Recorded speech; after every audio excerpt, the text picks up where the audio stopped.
원래 비형 간염이 잠잠하게 계시던 분들도 면역을 억제하는 약제, 지금처럼 뭐 사이폴의 면역 억제제, 아니면 스테로이드, 아니면 항암제, 아니면 조혈모 세포 이식, 그러니까 골수 이식 같은 걸 하게 되면 비형 간염이 재활성화되는 경우가 생깁니다. 네, 여러분 안녕하세요. 간보는 의사 언니입니다. 제가 요새 구독자가 늘면서 질문이 엄청 이제 많이 는 거예요. 근데 예전에는 이제 구독자가 작았을 때는 이렇게 빨리빨리 응대를 할 수가 있었는데, 구독자가 많아지고 이게 답변의 개수도 늘어나고 하니까 저도 이게 좀 로딩이 부담이 되더라고요. 근데 이게 로딩이 부담이 되면 사람은 하기가 싫어지는 경향이 있습니다. 그래서 가급적이면은 이제 저는 유튜브를 가늘고 길게 하고 싶어요. 막 구독자 엄청 많지 않아도 되고 꼭 필요한 분들한테 도움이 됐으면 좋겠거든요. 그래서 좀 느리더라도 이렇게 한 2주에 한 번 정도는 랜선 진료실 시간을 운영을 할 테니까 조금 답변 늦어져도 기다려주세요. 네, 오늘 한번 질문 목록을 보겠습니다. 먼저 김민희 님께서 질문을 주셨는데요. 비형 간염 복균자고 비리오드정을 복용 중인데 수유가 가능하냐? 네, 결론적으로는 수유가 가능합니다. 사실 임신이랑 수유 관련해서는 뭔가 연구를 하기가 되게 어려운데요. 중국에서 이 어려운 세팅의 연구를 했던 기록이 있습니다. 그래서 결론은 비리어드정을 임신 때나 아니면 수유 때도 끊지 않고 지속을 해도 안전하다가 그 연구의 결과였고, 굉장히 좋은 저널에 퍼블리시가 됐어요. 그래서 네, 수유 그대로 하시면 되겠습니다.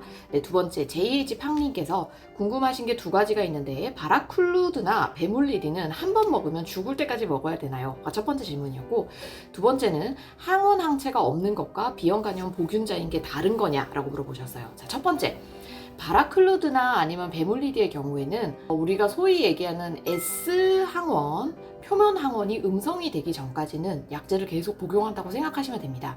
근데 S항원을 양성이 되는 환자의 비율이 아주 많지는 않아요. 한 1년에 3에서 5% 정도라고 되어 있어서 만약에 그게 오지 않으면 라이프롱하게, 즉 평생 약을 드셔야 될 수도 있고요.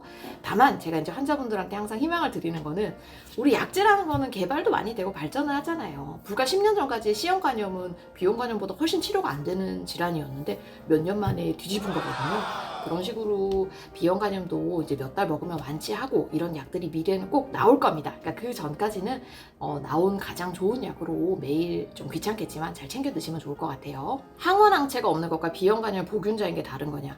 우리가 보통 B형 간염 보균자, 이제 뒤에 나중에 한번 뭐 2편에서 설명을 드리겠지만, 보통 B형 간염의 항원이 양성인 사람, 그리고 6개월 이상 양성인 사람을 우리가 만성 B형 간염이라고 얘기를 하고요.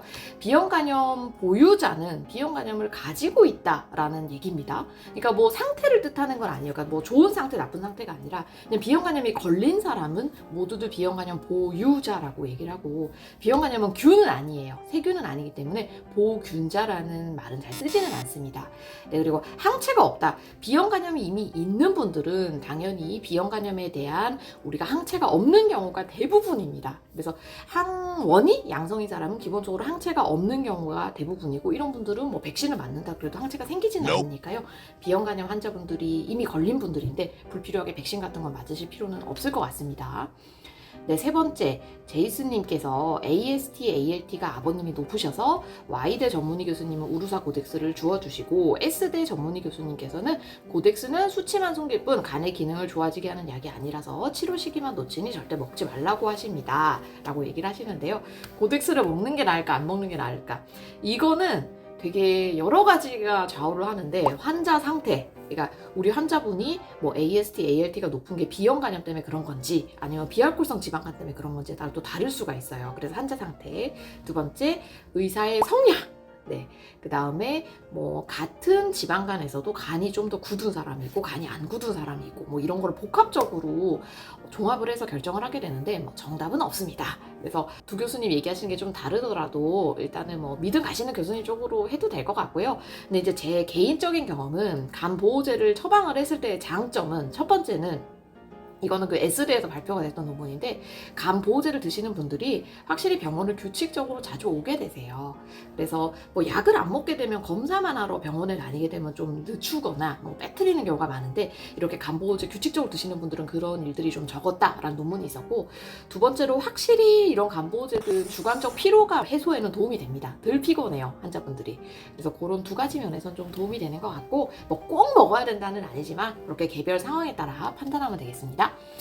네 번째, 샤프 천사님께서 비리어드를 복용한 지 10년 가까이 되셨는데 비리어드에 대해서 구체적으로 좀 설명을 해달라. 오늘 의사 선생님께서 뭐 1이 나와서 복용을 안 해도 된다고 하셨는데 더 복용 원하시면 하라고 하셨다. 비리어드는 만성 비형 간염에 대한 항바이러스제의 일종입니다. 그러니까 바이러스의 증식을 억제를 해준다고 생각하시면 되고요. 아직까지는 바이러스 자체를 이 간세포에서 몰아내는 것까지는 못하고요. 근데 아마 지금 우리 샤프 천사님께서 제 판단에는 항원이 양성이다가 음성으로 변환이 된 것 같아요. S항원이. 그래서 이제 그런 경우에는 약을 환자의 상태에 따라 끊어볼 수 있기 때문에 지금 얘기를 하신 것 같고요. 기저 상태가 조금 이미 간이 많이 굳은 상태다. 만성간 질환이 좀 심하거나 간경화가 온 상태면 저는 개인적으로는 S항원이 음전이 되더라도 항바이러스를 유지를 하는 거를 권해드리고요. 그렇게 많이 굳지 않은 환자분이면 정말 케이스 바이 케이스로 좀 끊어보고 대신 피검사를 좀 자주 하면서 혹시 비형 간염이 재발하지 않는지를 보는 게 좋습니다. 요거 관련해서는 제가 한 두 번째 전인가 올렸던 그 주제가 있어요. S항원이 음성이 되면은 병원 안 와도 되냐? 그 영상을 꼭 좀 보도록 해주세요. 네, 다음은 심순애님께서 여성분이신데 만성 음주자시래요. 초음파 결과에 이제 간실질이 이렇게 나왔다고 하는데요. 이거를 쉽게 풀이를 해드리면은 간실질이 slightly coarse, 그러니까 조금 거칠거칠하다. 간이 매끈하지 않고 거칠하다는 거는 만성 간염이 왔다. 즉 뭔가 만성적으로 간이 계속 영향을 받았다라는 뜻이고요. 간 표면이 노둘라. 간 표면은 원래 스무스해야 됩니다. 그런데 이게 울퉁불퉁해지는 거를 노둘라 패턴이라고 얘기를 해서요. 마찬가지로 간이 굳었다는 거고요. 간 크기는 노멀. 간 크기가 이제 간경화 때 되면 쪼그라드는 경우가 많아요. 그래서 간 크기가 줄어드는데 이분은 그렇진 않은 것 같고요. 간 에코는 믹스드 호모제너스. 그러니까 원래 간이 어떤 색깔로 보여야 되는데 막 검은 것도 보였다, 하얀 것도 보였다. 보통 술을 드시게 되면은 지방간이 오게 되는 경우가 많거든요. 그럴 경우에 이렇게 색깔이 균일하지가 않고 믹스드 패턴으로 보이는 경우가 많습니다. 그리고 이분은 간경화냐? 사실 지금 상태에서는 간경화는 아닐 가능성이 높죠. 그리고 비장 크기도 9.2cm면 우리 비장 비대를 보통 12cm를 기준으로 하거든요. 그래서 지금은 간경화가 아닐 가능성이 높지만 이미 알코올 때문에 만성 간염은 온 상태다 라고 생각하시면 될 것 같아요. 네, 다음은 HR79님께서 올려주셨는데요. 비형 간염 진단받은 지 10년이 되셨고 혈액 정밀 검사를 하고 있고 항바이러스를 복용한 적은 없고 여태까지는 계속 안정되셨던 것 같아요. 근데 내가 이제 평생 이렇게 될 거냐? 아니면 나중에 정말 재활성화가 될 거냐? 이거는 진짜 아무도 몰라요. 네. 정말 아무 일 없이 비형 간염이 잘 억제되고 있다가 어느 날 갑자기 막 이렇게 증식하는 경우도 있고요. 뭐 젊었을 때는 비형 간염 마리수 DNA도 굉장히 높고 그랬는데 의외로 뭐 나이 드셔서 크게 활성화되는 일 없이 넘어가는 경우도 있어서 이거는 제가 확답을 드릴 수 없습니다. 그래서 정기검사를 계속 이제 받아야 되는 거고요. 제가 거듭 얘기 드리지만 몸이 나타날 때 안 좋을 때 나타나는 증상, 뭐 얼굴에 황달기가 있다든지 소변 색깔이 갈색으로 변한다든지 이런 게 없는지는 항상 살피시는 게 좋아요. 자, SG님께서 올려주셨어요. 고지혈증과 간 수치가 높은 게 상관이 있냐? 그리고 지방간이 없다고 결과가 나왔을 때도 ALT가 이렇게 왔다 갔다 했다.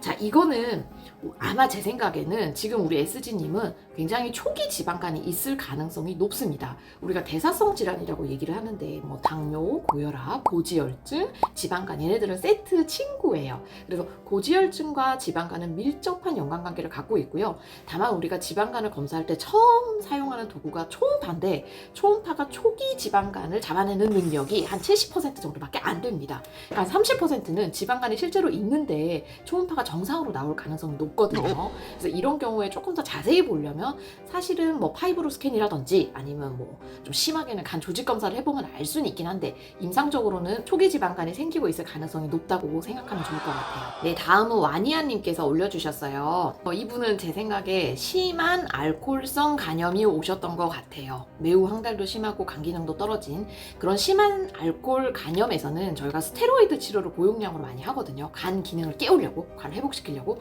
근데 이분이 이제 그 치료를 했고 간이 이제 좋아져서 스테로이드를 끊었는데 다시 아마 조금 술을 드시는 것 같습니다.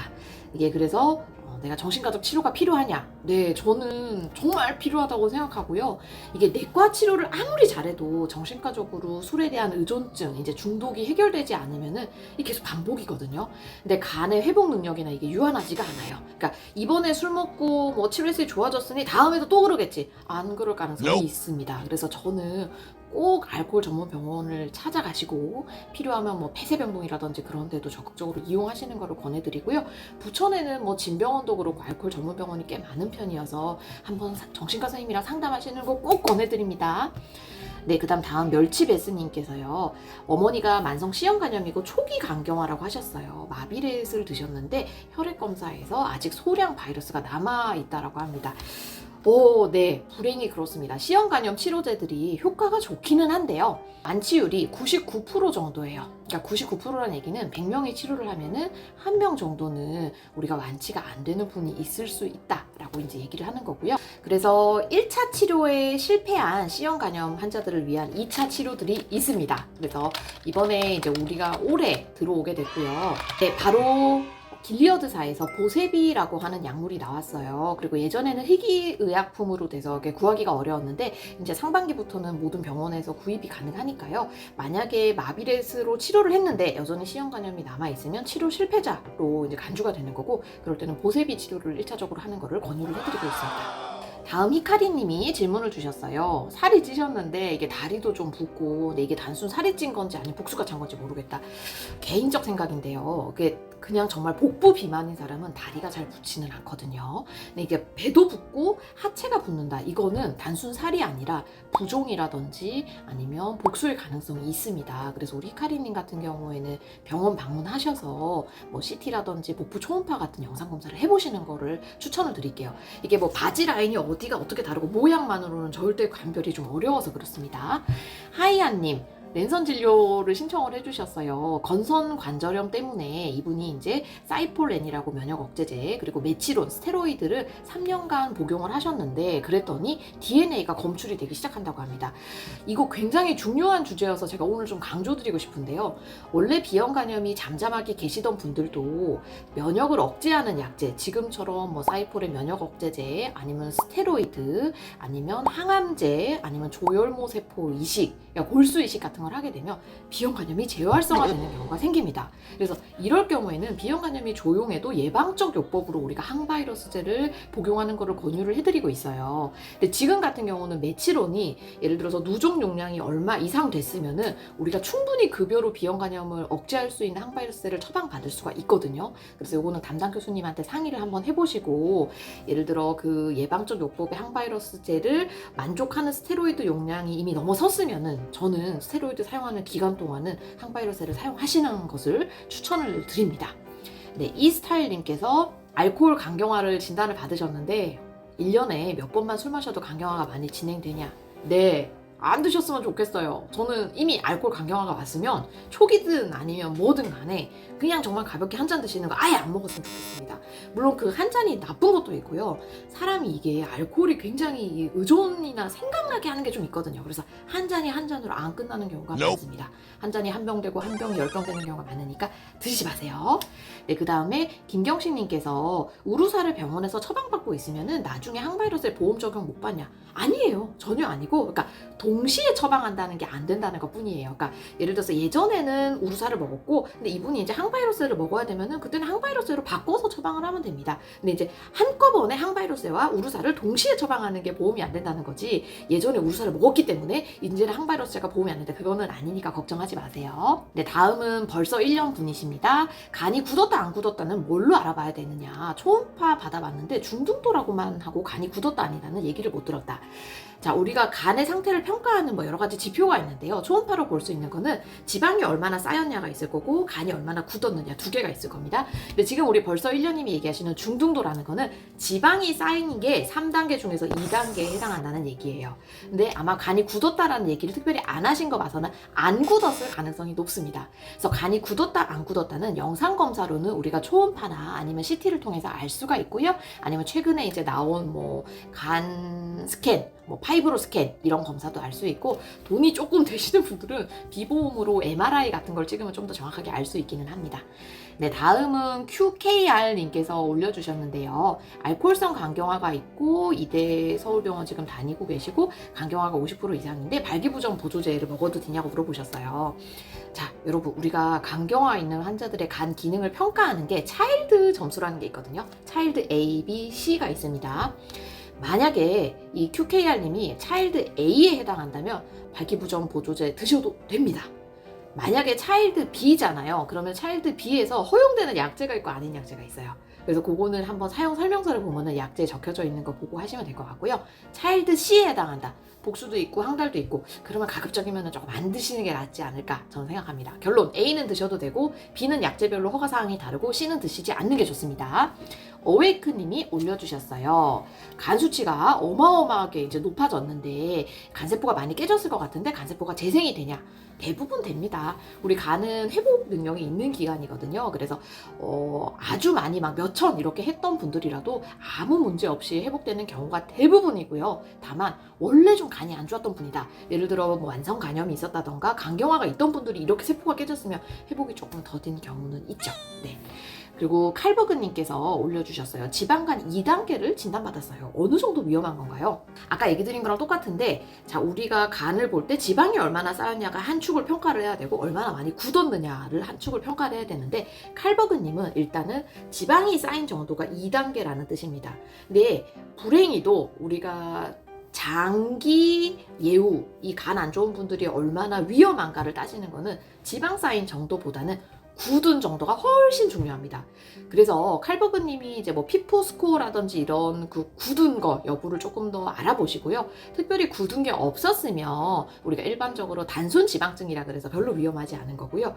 만약에 지방은 얼마 안 쌓였는데도 꽤 많이 굳은 간이다. 이거는 장기적으로 위험할 수가 있어요. 그래서 굳은 여부를 확인을 하시는 게 좋고, 굳은 여부 점수는 피포 스코어라고 제가 예전에 아마 한번 영상 올렸던 적이 있는데 그거를 이용을 하던지 아니면 파이브로 스캔 검사를 한번 받아보시는 거를 추천을 드립니다.